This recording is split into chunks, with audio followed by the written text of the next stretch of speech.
اپنے سطر کی تو حفاظت کر لے جاتے ہیں، دوسروں کے سطر دیکھنے کی کوشش کرتے ہیں۔ اسلام نہیں ہے۔ جان کی حفاظت اپنی اور دوسرے کی، مال کی حفاظت اپنی اور دوسرے کی، عزت کی حفاظت اپنی اور دوسرے کی۔ 3 چیزیں ہو گئی۔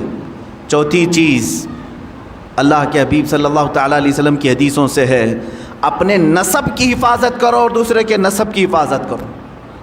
نسب کی حفاظت یہ بہت ضروری چیز ہے۔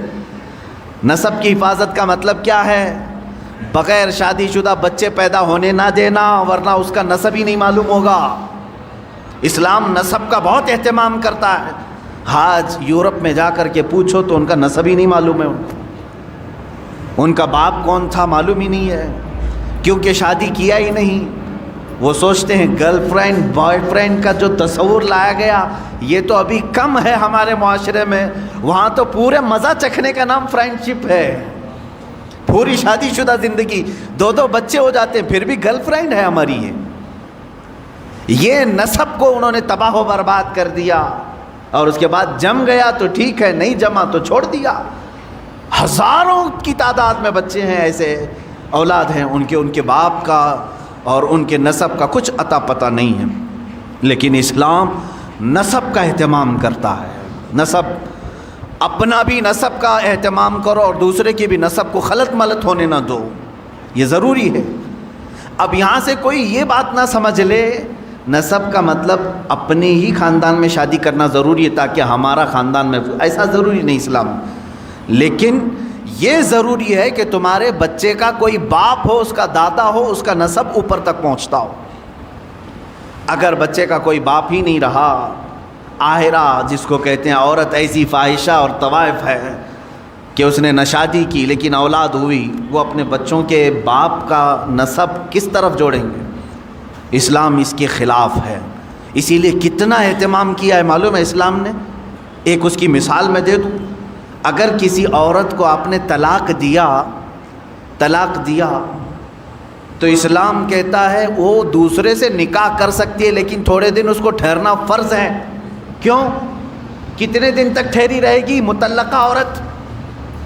کتنے دن تک؟ 3 حیض جب تک اس کے نہ آ جائیں تب تک وہ دوسرے مرد سے نکاح نہیں کرے گی۔ 3 حیض جب تک نہ آ جائیں عورت کے، جب تک وہ دوسرے مرد سے نکاح نہیں کرے گی، جائز نہیں ہے اس کے لیے اس سے پہلے نکاح کرنا۔ اس میں حکمت کیا ہے؟ اس لیے کہ سائنٹیفیکل بھی آپ دیکھیں تو پتہ چلے گا، اگر حمل ٹھہرا تھا پہلے مرد سے تو حیض نہیں آئے گا عورت کو۔ طلاق دینے والا مرد طلاق دے دیا اور اگر اس سے اس کو پریگننسی ہو گئی تھی، حمل ہو گیا تھا، تو پھر عورت کو حیض نہیں آئے گا۔ ہاں، پھر اگر حمل ہے تو شریعت کہتی ہے جب تک بچہ نہ ہو جائے تب تک وہ دوسرے سے شادی نہیں کر سکتی، کیونکہ ایک حمل میں 2 باپ کا دخل ہو ہی نہیں سکتا۔ اب 3 حیض تک ٹھہرنے کی حکمت کیا ہے عورت کے لیے؟ کہا گیا جب 3 بار عورت کا حیض آ جائے تو یہ اسپشٹ ہو جاتا ہے، یہ پورا فائنل ہو جاتا ہے کہ اب اس کے پیٹ میں پہلے والے مرد کا کوئی نطفہ باقی نہیں ہے، اس کا حمل نہیں ہے۔ اب اسلام کہتا ہے دوسرے سے بھی تو نکاح کر لے، اسی لیے کہ اسلام چاہتا ہے کہ آنے والا بچہ اپنے 2 باپ نہ سمجھے، اس کا نسب محفوظ رہے، اس کا نسب محفوظ رہے۔ باقی دوسری جگہ جا کر کے دیکھیں، ایک کو طلاق دے دیا، وہ دوسرے ہی دن جا کے شادی بھی کر سکتی ہے۔ بہت سارے معاملات، یہ عدت کے معاملات اسلام میں ہیں، دوسرے لا کر کے ہمیں دکھائے ہیں۔ یا تو کچھ مذاہب میں ایسا ہے کہ اسے دوبارہ شادی کرنے کی اجازت ہی نہیں ہے، اور کچھ جگہ ہے تو ایسے کہ ادھر طلاق دیا ادھر نکاح کر لیا۔ اسلام درمیانی راستے کا نام ہے۔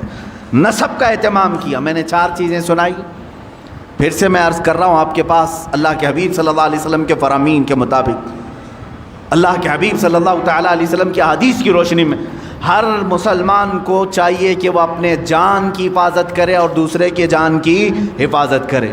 ہر مسلمان کو چاہیے کہ وہ اپنے مال کی حفاظت کرے، ویسے ہی دوسرے کے مال کی حفاظت کرے۔ ہر مسلمان کو چاہیے کہ وہ اپنے عزت کی حفاظت کرے، ویسے ہی دوسرے کی عزت کی حفاظت کرے۔ نمبر 4، ہر مسلمان کو چاہیے کہ وہ اپنے نسب کا اہتمام کرے، اسی طرح دوسرے کے نسب کا بھی اہتمام کرے، خیال کرے۔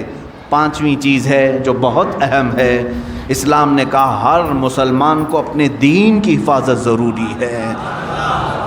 اسی طرح کہا گیا کہ دوسرے کے دین سے چھیڑ چھاڑ بھی نہ ہو۔ لا تسبوا الذین یدعون من دون اللہ فیسبوا اللہ عدوا بغیر علم۔ اللہ قرآن میں فرماتا ہے تم دوسروں کے خداؤں کو گالی نہ دو جو اللہ کے علاوہ دوسروں کی پوجا کرتے ہیں، ہاں بغیر علم کہ وہ پھر اللہ کو گالی دیں گے۔ تو یہاں دین کی حفاظت بھی ہمارے لیے ضروری، یہ 5 چیزوں کی آپ حفاظت کر لے جاؤ، معاشرہ کبھی ڈس بیلنس نہیں ہوگا، نظام برقرار رہے گا۔ آج یہاں پر بیلنس نہیں ملتا، اس کی وجہ کیا ہے؟ یا تو آپ اپنی جان کی حفاظت کر رہے ہیں اور دوسرے کی جان کے پیچھے پڑے ہوئے ہیں، آپ اس کو اہمیت نہیں دیتے، یا آپ اپنی عزت کی فکر میں ہیں، دوسرے کی عزت جائے کہیں پر، تو یہ ڈس بیلنس تو آنا ہی ہے، یہاں آنا ہی ہے۔ سیدنا عمر فاروق رضی اللہ تعالیٰ عنہ کو دیکھیں، عزت کی حفاظت ہر مسلمان کے لیے ضروری ہے، تو اس کے لیے آپ نے کیا فرمایا؟ ایک بار غسان کا ایک بادشاہ آیا، اسلام قبول کیا، اس کے ساتھ اس کی فوج بھی تھی، اسلام قبول کر لی۔ اس خوشی میں مسلمان پورے خانہ کعبہ کے طواف کے لیے آئے۔ طواف کے دوران اس بادشاہ کی لنگی پر ایک مسلمان کا پیر پڑ گیا، لنگی کھلی، تہبند کھلی، تھوڑی سی اسے شرمندگی ہو گئی۔ بادشاہ وقت تھا، لیکن طواف کے وقت کہاں بادشاہ، کہاں غریب، کہاں فقیر ہو گیا، لیکن اس کے بدلے میں اس نے پلٹ کر کے اس مسلمان کو مارنا شروع کر دیا، بہت مارا، زخمی کر دیا۔ اب ظاہر سی بات ہے جان بوجھ کر کے تو اس کی لنگی کھینچی نہیں تھی اس مسلمان نے، اس کی تہبند پکڑ کر کھولا تو نہیں تھا، پڑ گیا پیر۔